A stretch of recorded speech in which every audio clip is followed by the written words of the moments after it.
Hello, I'm Jeffrey Mishlove. I'd like to talk a little bit today about macro-psychokinesis. It's a topic that I keep referring back to over and over again. It's probably among the most controversial things in the whole field of parapsychology. And of course, observations of macro-psychokinetic events go back at least to the 19th century, the era of spiritualism and seances, and many, many different phenomena were reported in the seances: table levitations, rappings, knocks, materializations, apports, unusual voices, ectoplasm appearing, spirit forms appearing, spirit photographs, and at the same time, the magicians, and I don't mean real magicians,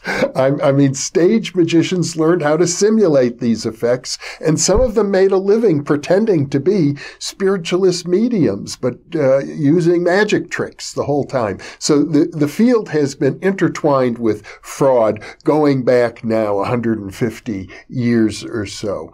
And nevertheless, many credible researchers under rather well-controlled conditions reported unusual psychokinetic effects, including people like Alfred Russel Wallace, the co-inventor of the theory of evolution, or should I say co-discoverer of the theory of evolution with Charles Darwin. Now, research into table levitation also occurred in the 1960s and 1970s. In England, a man named Kenneth Batcheldor began working with a group of people to try and simulate some of the events that were reported in the previous century. And he got people together, but he wasn't interested in the spiritual or religious context of a seance. He didn't have anybody go into trance. He didn't have any spirit mediums in the room, but he got a group of people together to sit around a table and see if they could make the table levitate. And he worked very hard to develop a table that could be measured scientifically. So he had switches on all the feet of the table so that if the table raised up from the ground, the switches would be triggered and it would create a recording. He put buzzers on the table. He put luminous strips of paper so that if the table were to lift up in a dark room with just the tiniest amount of light, the luminous strips on the table could be seen and photographed.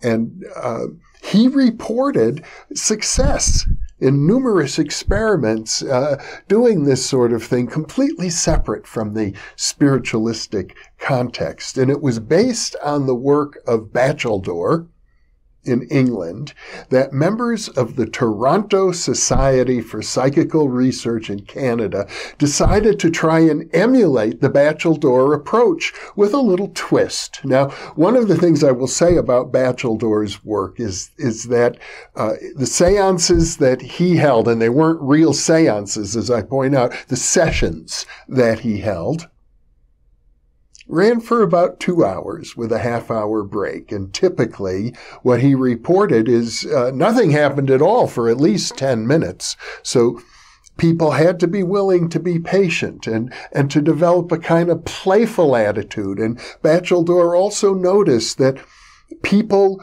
who believed that this was possible. Once again, it's the sheep-goat effect that I've talked about earlier, that the belief system of the participants was crucial to getting the phenomena to occur.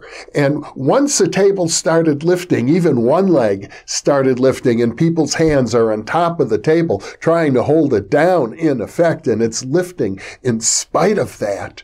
When that happens, that creates instantaneously a sense of awe amongst the people in the room. Like, wow, it's starting to happen. And that emotion seems to be conducive to even more phenomena. So once it gets started, it tends to increase, and you can get a lot of rapping and levitation going. Now, in Toronto, what they decided to do, this is really clever, they created a fictional story, like a Gothic novel, about a ghost named Philip who had lost his love and was pining for her. And they created this story, and they all treated the story as if it were true, and they decided to see if they could get a rapping, knocks, 1 rap for yes, 2 for no, and answers to their question, and could they conjure up a ghost who never existed, who was simply a fictional creation. And they did. They found that they could hold sessions. Now, again, we call them seances, but they didn't have the solemnity of some of the spiritualist seances. People were not praying. People were not endeavoring to contact their departed loved ones. In fact, what they tried to do in Toronto was very interesting. They tried to recreate what they called sort of the boisterous, jolly side of 19th century spiritualism, where they'd get together, they'd sing songs, they would tell jokes, they would talk about getting drunk. And that seemed to be conducive to what they call in the title of the book, in fact, conjuring up Philip, this imaginary ghost. And when they asked questions that they hadn't developed a clear answer to in their fictional account of Philip, the raps would be often very soft and indistinct. But when the questions were asked about things that were very definite, already part of the fictional creation, then the raps would be louder and clearer. Now, the intriguing thing is that it's unlikely that there was a real ghost or real spirit trying to simulate the fictional creation of Philip. It's more likely, I think, that the raps that were produced, the table levitations that were produced, were the result of psychokinesis from the participants in the room. We can't say for sure. We can't absolutely rule out the spiritualistic hypothesis, but it calls it into question. It suggests that even in the 19th century seances, even the ectoplasmic materializations, perhaps those weren't real spiritualistic phenomena. Perhaps those were psychokinetic productions. We don't know. At this point, I have to say, some people are disposed to lean towards a spiritualistic interpretation and others are not, but there's no clear-cut answer as of yet. Either possibility, I think, is very exciting. It's very exciting to think about humans finding ways to cultivate mind over matter, psychokinetic talents. And it's also very exciting to think that it's possible for humans to communicate with spirits, even imaginary spirits. The creation of Philip is not so different from the accounts in the writing of Alexandra David Neal about the Tibetan tulku, who is created the same way. A fictional story is conjured up about an individual. And in her account, the person who was being conjured up actually took on a physical appearance, an apparition that was so tangible that it seemed like a real human being traveling with Alexandra David Neal and her party of Tibetans. Well, what does this mean for you? These are studies, the most recent of which I think goes back to the 1970s. It's not as if there's been an ongoing continuation of the Philip group. But I will say this.